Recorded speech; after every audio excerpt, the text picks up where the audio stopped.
All right, this is my second attempt. So someone, hey everybody, someone made a comment on a video that I had posted regarding Jesus' sacrifice explained. And this person's saying that Yahweh is a blood sacrificing God and who wants to worship that. And so I'm also talking about this side of the spectrum. You can't read it very clearly. Okay, there we go.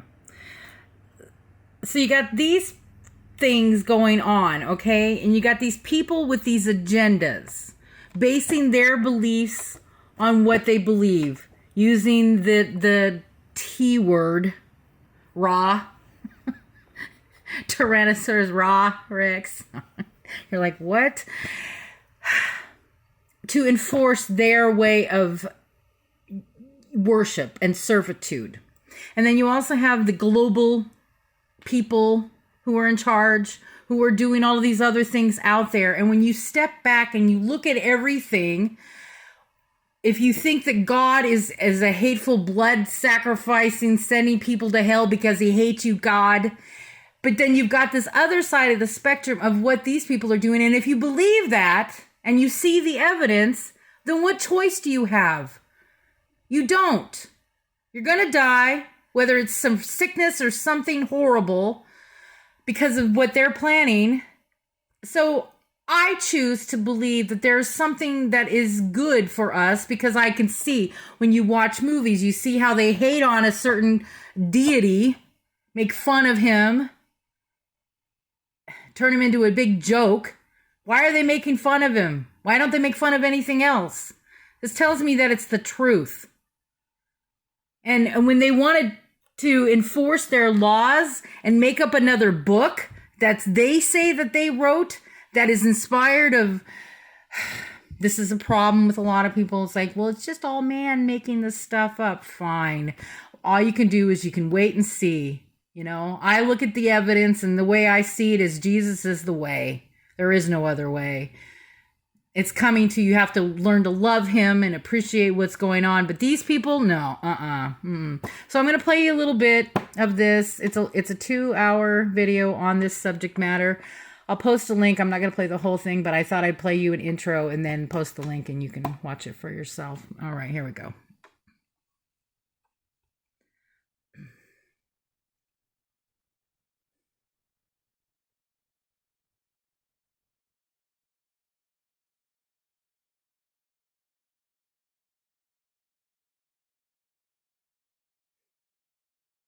What choice do you have?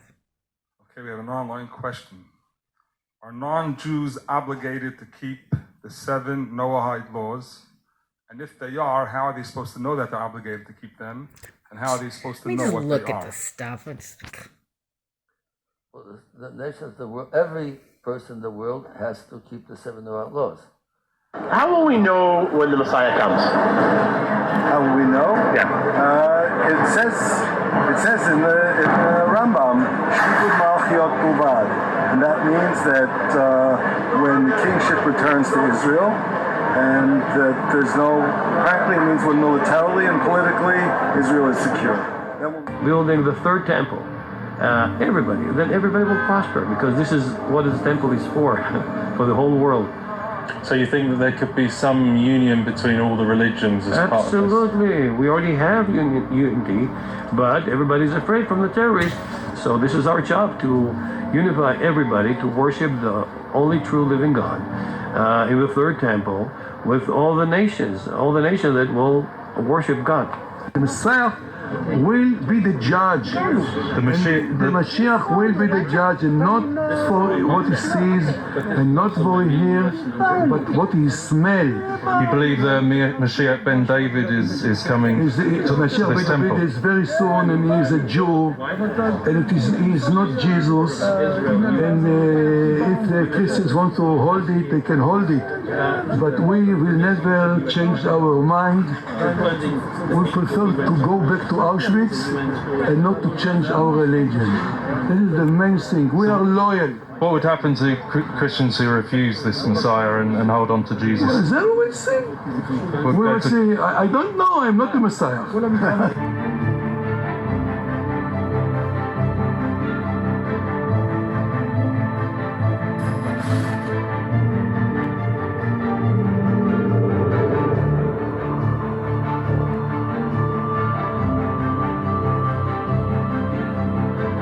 I'll ask in English. Do you believe that the Gentiles, the Goyim, will one day become the slaves of the Jews? So I believe it's part of the Torah. Okay. Not a slave like a slave today. We're like gonna beat them and then they become a slave. They're gonna see how much the Torah is meaningful, and they don't want the Jewish person to work. So they say we help you in everything, and you learn Torah. It's gonna be.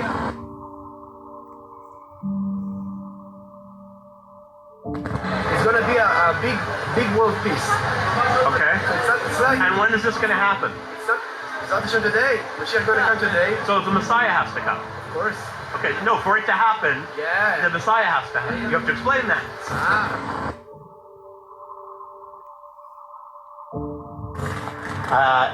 האם אתה מאמין שהגויים יהיו עבדים של היהודים יום אחד? כן, כתוב בתורה. אוקיי, ומה זה אומר? בתורה אני מאמין. כן?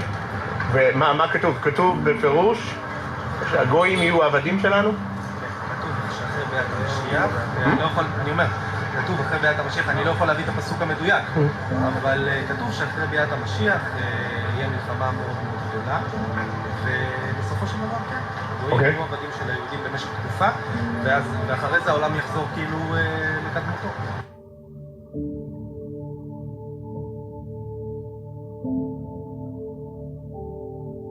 Paul said that Hagar and Ishmael represent those who were born under a covenant at Mount Sinai.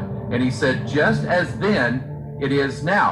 Just as Hagar and Ishmael mocked and persecuted Sarah and Isaac. And remember, Abraham had to put them out. So it is now with the Jews and those who were born, or those who are under the covenant of Mount Sinai. They persecute and hate those who believe in Jesus Christ and are freeborn. And so, as it was in Jesus' day, as it was in Peter and John's preaching, and as it was in the days of Paul, so it is now. The last rabbi that we're going to look at is probably the scariest one. I get a video already on this guy. He is the founder of the Temple Institute in Jerusalem. Listen to what he says about the Noahide laws and the coming killings or beheadings for those that do not follow. ולכן הוא זה שציווה ללכת מעיר לעיר לכבוש אותה ולהשליט את של המצוות בעולם. זה תפקידו של מלך המשיח בן השעה, שלא בא רק כמשיח, וכמובן לקיים את המצוות הללו ולכבוש עיר אחת, שם שומרים של המצוות. לכבוש את עיראק, את טורקיה, יגיע גם לעיראק, ישליט בכל המקומות האלה של המצוות. למנוע, אבל להשליט זה לא במשפטים, אלא במלחמה. במלחמה צריכה להיות לא דווקא נהרוג, להפך, אומר להם, אני קורא לכם לשלום, אז אם מרים את הדגל, אומרים מעכשיו אין נצרות, אין אסלאם, המסגדים והצריכים של הנוצרים, הצדדים יורדים, מעכשיו פה שומרים של המצוותינו. זה תפקידו של מלך המשיח. להביא את העולם כולו למציאות של המצוות. אז זה לא עניין למשפטים, זה עניין לביצוע, פשוטו כמשמעות. ולכן, אומר, אולי הדברים האלה לא כל כך נעימים לאוזן, אבל שאם אתה פוגש בן ברחוב, שאיננו שומר של המצוות, אתה נתקף ואומר,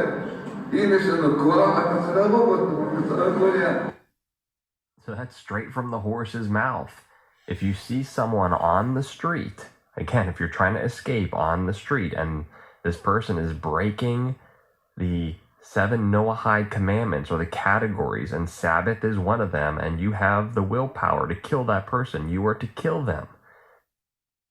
Hebrew roots, Jews, Muslims, and the world are being steadily guided into an antichrist law, which is potentially going to be based off of the Noahide laws.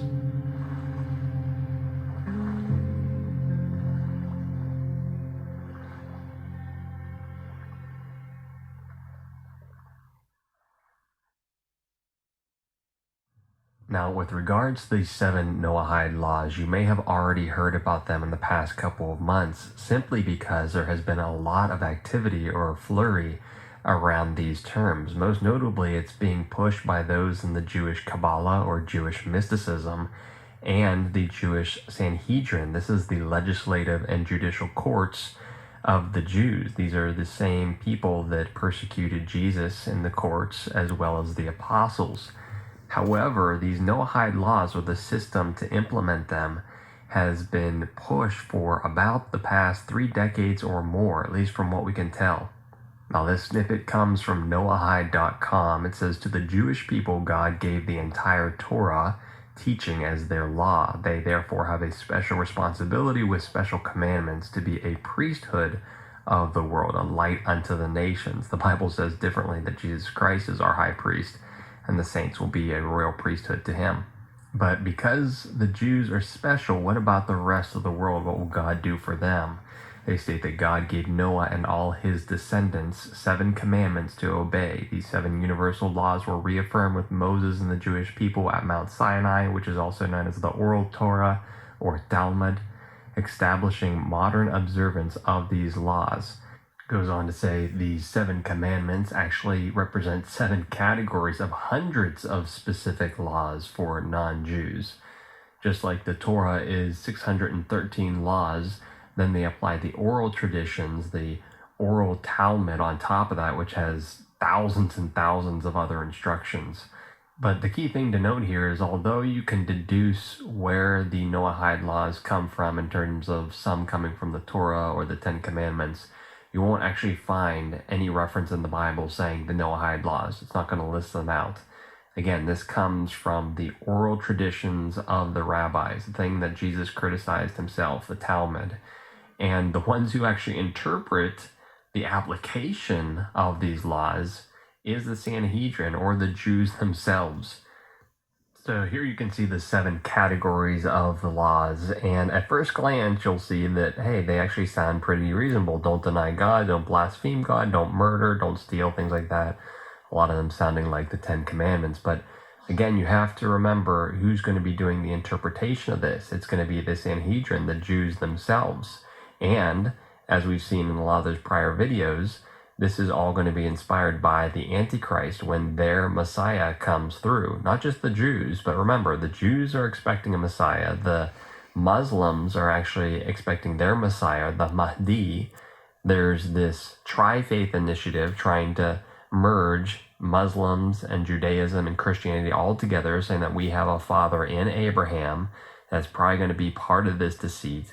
But again, since this is going to be Antichrist inspired, you have to understand, looking at the first commandment, don't deny God, you'll see in future clips within this video, there are very prominent rabbis of the Temple Institute that are saying that if you do not believe in the God of Judaism, then you will be sentenced to death. Basically, if you support Christianity, if you support Islam, if you support Hinduism, Buddhism, you'll be put to death. You have to observe their God, which will be their Messiah, the Antichrist.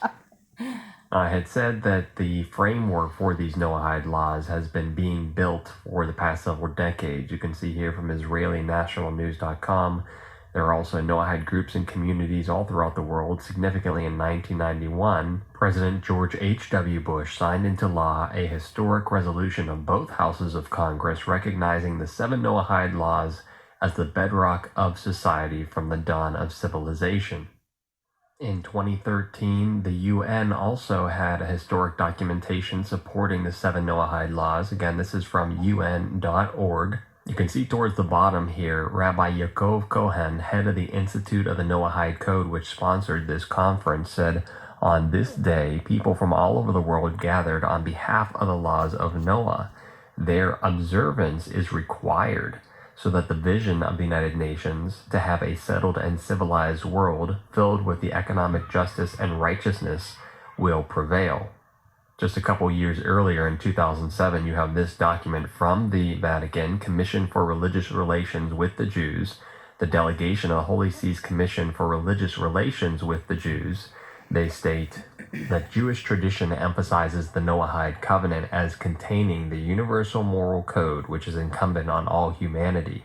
This idea is reflected in Christian scripture in the book of Acts. Now, you know that I've covered the Vatican a lot, and it is my firm belief that the elite in the Vatican and the Pope are somewhat like the John the Baptist of the Antichrist, and they are one and the same with the elite Zionists. And there's in fact a lot of evidence that the Vatican has wanted to control Jerusalem for quite some time. So all these things play together. Now, moving forward a little bit in time, we have our own President Trump being called on by the Sanhedrin to uphold the 7 Noahide laws. This is from breakingisraelnews.com. It says, in an ancient and honored Jewish custom, the nascent Sanhedrin sent a letter to the new leader of the U.S., President Donald Trump, blessing him and calling him to take the lead in restoring America and the world. The Sanhedrin also called on the new president to acknowledge and uphold the 7 Noahide laws. This here is from gotquestions.com, a familiar Christian site that many people use for research. And it says something very important, which I'm going to show you proof of towards the latter of this film. It says the Talmud, again, the oral written traditions of the rabbis, calls for the capital punishment for Gentiles who violate the Noahide laws. And this has led some to debate as to whether or not Christians who worship Jesus Christ are guilty of violating the first Noahide law and therefore deserving of the death penalty. This is a real risk. And so you start to see how this is all starting to form together. Now, if you think these Noahide laws are just some blown-out internet conspiracy, I want to show you some ground-level documentation that David from Round Saturn's Eye had collected when he was visiting David's tomb. Check out this letter. It says, we are Orthodox Torah-observant Jews.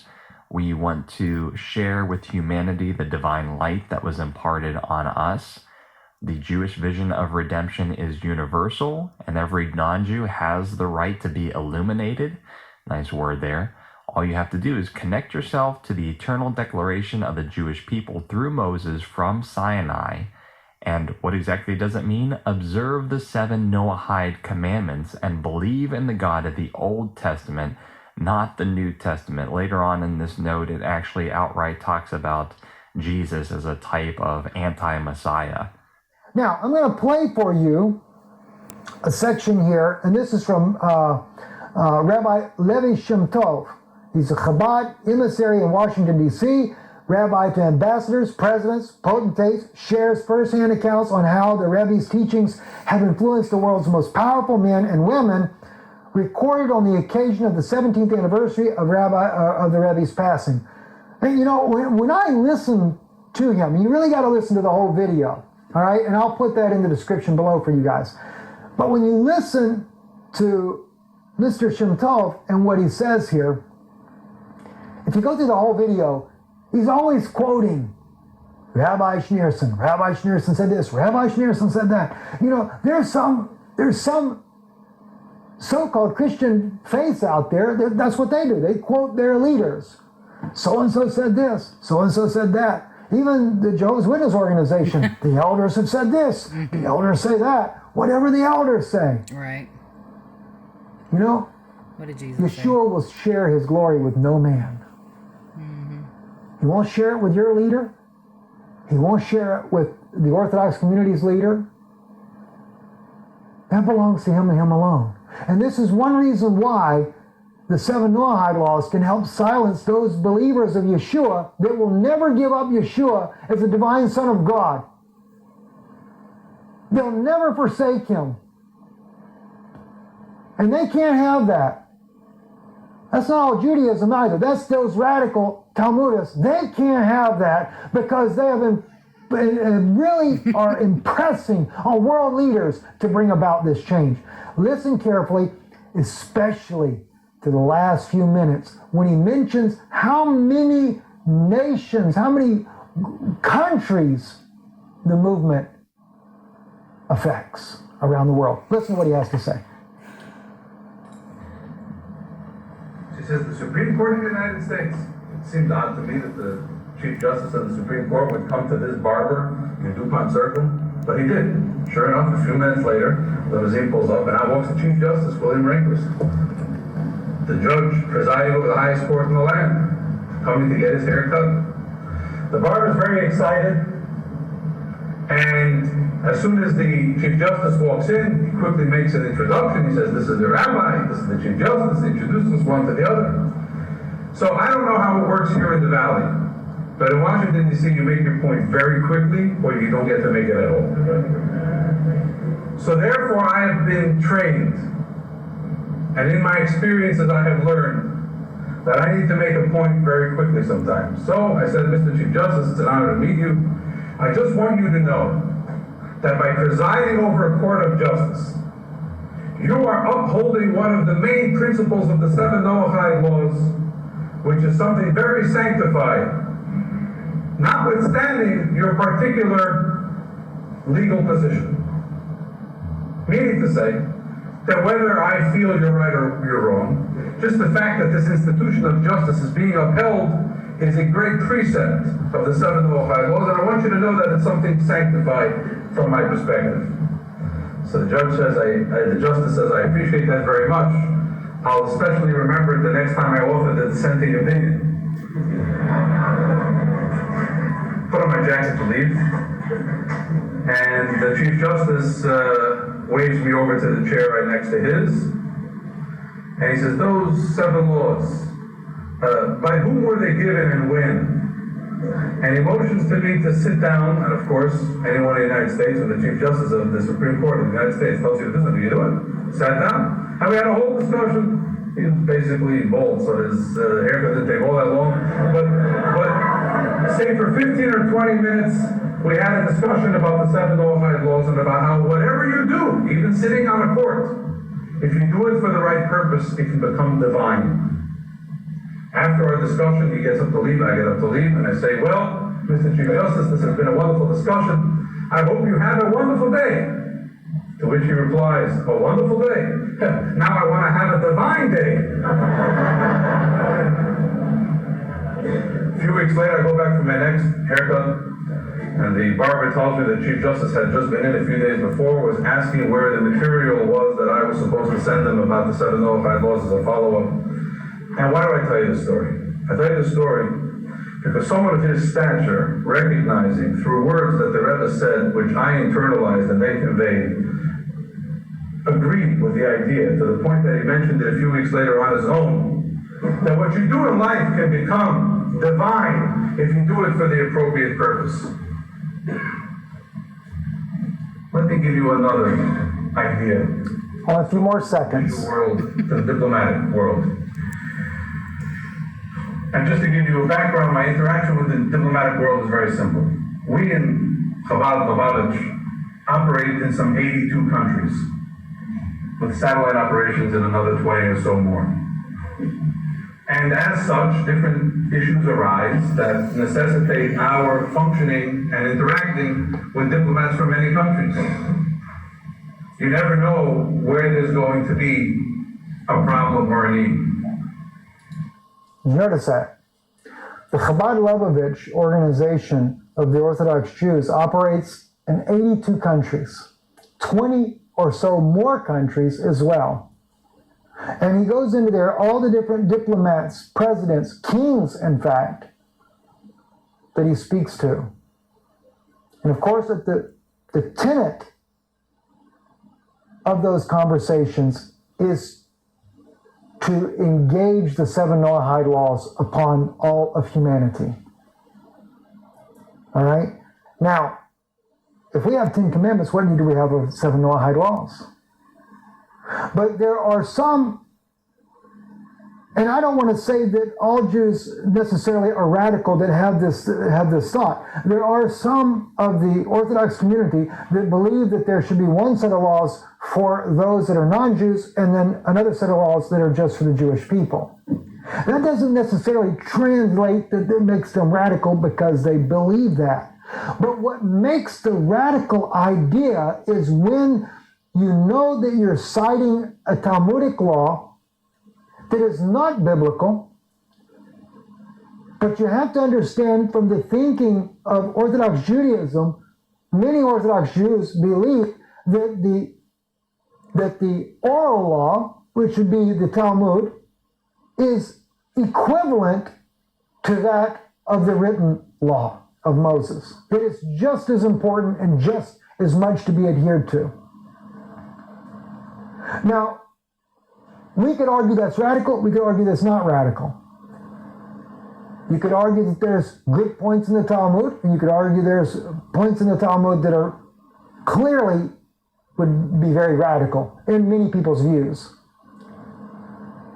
But the issue that we take up with this is because we see the encroachment upon the civil rights as well as freedom of speech, which is part of a civil right, but the civil rights of humanity of those that are non-Jews by the interpretation specifically targeting idolatry that would place many Christians